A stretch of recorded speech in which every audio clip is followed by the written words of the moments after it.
Evening. Good evening, and welcome back to Soulmates Unscripted. I'm Frank. And I'm Nandi. Welcome to episode 2. So we figured that we should recap a little bit. We sort of shared our origin story in the first episode, and we realized that we left out a few details. So we're going to cover a little bit of that. Well, we also didn't want to give it to you all at once either. Right. Yeah, we didn't Give want reason to come back. We didn't want to make it too long and too involved, but we did want to sort of share some of the challenges that we encountered in the very beginning and how we worked through those challenges. And we also wanted to talk about the things that we do regularly to maintain our relationship, the things that are just very important and non-negotiable, like Friday being date nights, no matter what's happening, no matter if it's a pandemic or like what's going on in the world, that we devote time to each other on Fridays. So, and so one of the things, well, we can jump right in, I guess, with date night. So like one of the things we do, we've done little simple things, just, have dinner in the house, sit down and watch a movie together. We've even, at one point, we were trying to figure out, what our budget was going to be when we had first moved. And we would like go to, I think we went to Wegmans and they had a wine bar and live music. So we went over there and sat and had dinner and listened to the music. Little silly, simple things rather, not silly. So we do, elaborate dinners out, and we do simple things at home. It just depends on what's happening, what the weather is, what the budget is, Yeah. But the important thing is that we're dedicating time to each other, and that we're spending time with each other no matter what is happening. So that's been a staple, and we are going to stick with it. So the Even other, when I get on our nerves. he doesn't get on my nerves. He always tries to say he gets on my nerves, and he doesn't get on my nerves. Well, I get on my own nerves sometimes. So. What is that? So back to what we were saying about a challenge that we experienced in the very beginning. I think we mentioned that when we started off, that we were both, going through divorces, and that we decided that it was just going to be casual and that we were going to, keep things very light. And then very quickly, we realized that we were just, really falling fast for each other. Yes. Things changed rather quickly. Yeah, pretty rapidly. And I think that's actually one of the things that led to some trouble, is that, within how fast things happened. Yeah. I was not prepared for that. It actually scared me a little bit, and I actually tried to sabotage at one point. I had some good counsel from some of my friends, and they basically talked me down. But it was weird. We got through it. We got through it. I mean, it's not without, we won't go into all the details, but we did have, some Jerry Springer moments. Right. Yes. I was like, am I on Punk'd? Is this an episode? What's happening?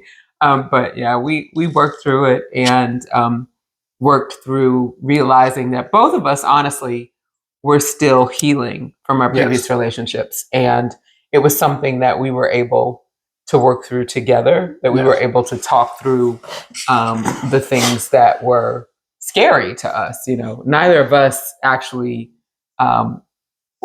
neither of us chose to end our previous marriages. Our partners were, decided that they didn't want to be married anymore. And so for both of us, it was, we were in a place of just not really knowing, what life, but I mean, does anybody ever really know what life entails, right? What's coming next? But sometimes it can be particularly challenging after going through something to be in another situation where you're like, oh, I could face this all over again. And, where those stories start piling up and bringing in fear.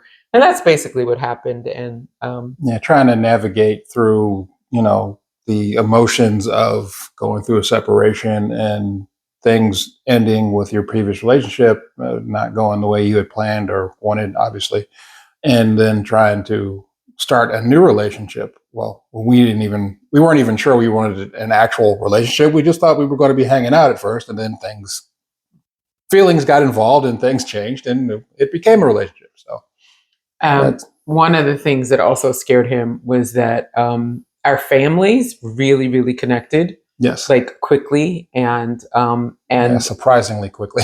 And loved each other. Like our families were, and not just that, we told you the story about our boys and how they bonded, but our parents, yes. His mother, who really has never been, he's an only child. Yes. And his mom has just sort of never really been crazy about anybody. And she really liked me. And that was shocking, to say the least. Shocking and scary. She gave me an A++, which is, that was an unheard of grade for anybody before. But those were all the things really that led to kind of the scare. Like, oh wait, what is this? It's too fast. Everything's happening. My mother loves her. What's going on? Yeah. But we got through it. Yeah, and well, it made me think of.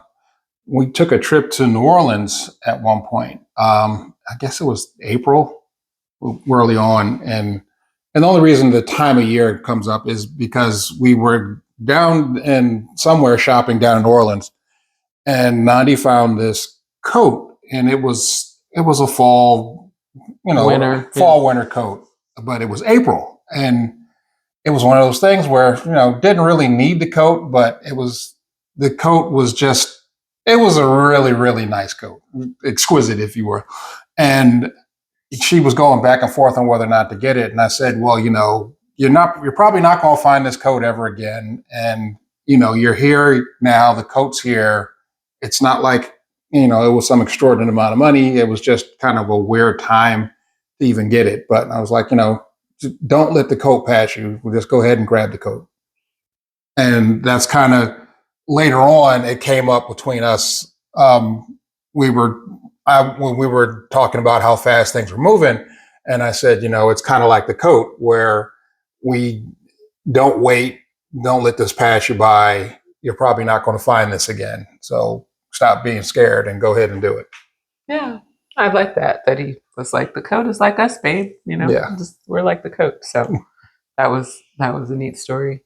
So really, we've had some challenges from the very beginning, and we have really worked through those challenges. Mm-hmm. And we have strategies that we employ when we are encountering situations where we're not necessarily aligned. I mean, they don't happen often, and we don't really argue about anything important.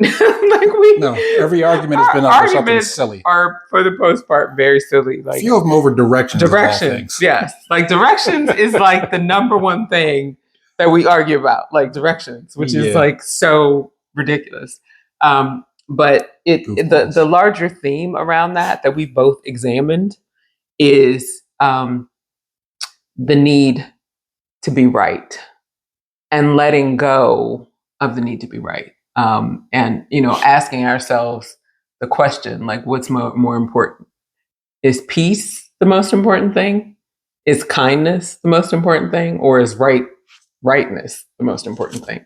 And when you, start to pull apart the layers of feeling the need to be right or the need to make someone else wrong, you kind of know that you're heading down the wrong path. Anytime that's your objective is to prove that you're right. Like that's a very ego involved kind of position. And so we've been able to kind of catch ourselves when we're in the midst of that kind of mode and and pull it back. And one of the things that came up in therapy, a few months ago is that mostly everything that comes up for us is about some kind of childhood story, that there's some form of that story or that narrative that's playing in our heads. It's just coming up in a different way. And you'll find that in most of the arguments and disagreements you have with your partner, it's probably nothing to do with what you think it is. It's probably something in their past or that has triggered them. And that was one of those things where certain words or certain activities even will just trigger somebody and bring back old memories of things, and they don't even realize it at first. And that's kind of what had started happening to us from time to time. Yeah, that it's something unrelated to what we're currently experiencing, but we're experiencing it in a way where it's bringing up. And then you start projecting things into your partner, and it can become a problem. But as long as you can catch yourself and try to be aware of what's going on, and it takes work. Nobody ever said it was going to be easy, but it's still fun. And I think that what I said before about our being committed to growing and learning in every situation makes it a lot easier and a lot more fun, right? Like as things are happening, that when we're asking ourselves those questions of, what is it that I'm supposed to be learning from this experience? How might I grow as a result of this situation? Like if you're approaching everything through that lens, then it definitely makes life an adventure, right? Yes.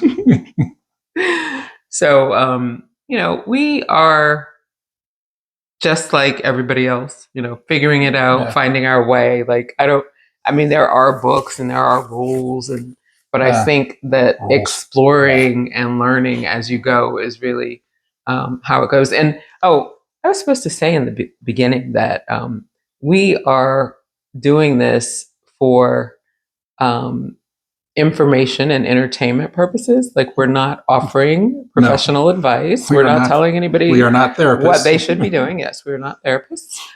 We are just two people who are navigating life, and we thought we would just share our experiences. So that's what we are doing. We have to remind to do the disclaimer first, like in the very beginning. For entertainment and information purposes and only. Informational purposes only. So you guys, we want to hear from you about topics that are interesting and things that you'd like to hear. Yes. One of the things that we are very, very grateful for is the fact that we have great relationships with our exes. Yes, we do. We are friends with my ex-husband, his ex-wife, and her new husband. We were actually at their wedding. They've slept over at our house a number of times. Whenever they're in town, we get together, we have dinner. And this is something that happened really in the very beginning. And we had a conversation about the fact that the most important thing is the children. And so whatever issues we have with each other, that we put those things aside for the interest of the children. And, I think in the beginning, there was some tension between Frank and his ex-wife. And there was a little between me and my ex-husband. Although... No, the tension on my side was mostly me. But, And but the important thing is that we're in a place now where everybody's healthy and emotionally healthy and work, and everybody gets along. Right. We're beyond civil. We're actually friends. We actually are people who love and care about each other, all of us. So, people think it's so even strange or weird, but to me, it's normal. Like my parents divorced when I was young, and I saw them navigate parenthood. And my dad was at all of the plays and recitals and parent teacher conferences and everything. He was around so much that people didn't even realize that my parents were divorced. So I had that as an example, and so I knew that you could, even if a marriage ended, that you could still have a good relationship and still be there and show up for the children, in an important way. And Frank's parents have been married for 57 years. Yes. So, wait, longer than that, I think. 60. I think they were 60 last Yeah, it's last year close was to 60. I think it's 60 or 61 actually at this maybe point. 61. But so we have that great example from his parents. We have a great example of how to navigate difficulty from my parents. We have lots of other aunts and uncles that have been married for 50 plus years. So we do have great examples in our lives of strong relationships and good role models. And even other examples of couples that have gotten divorced and still managed to be civil and be there for the kids as well. Yes. Like she said, her parents, I have an aunt and uncle who I didn't even realize were divorced until I was probably 12 or 13, because they were always together at family functions and things. Didn't pay attention to the fact that my uncle wasn't usually there when I went over to the house, but because I was more just involved with going to see my cousins, but whatever. So yeah. So I think we will probably wrap for today. There's a lot more stories to tell. Yes, more to come. More to come. So like and subscribe, and we will catch up with you guys another time. Bye.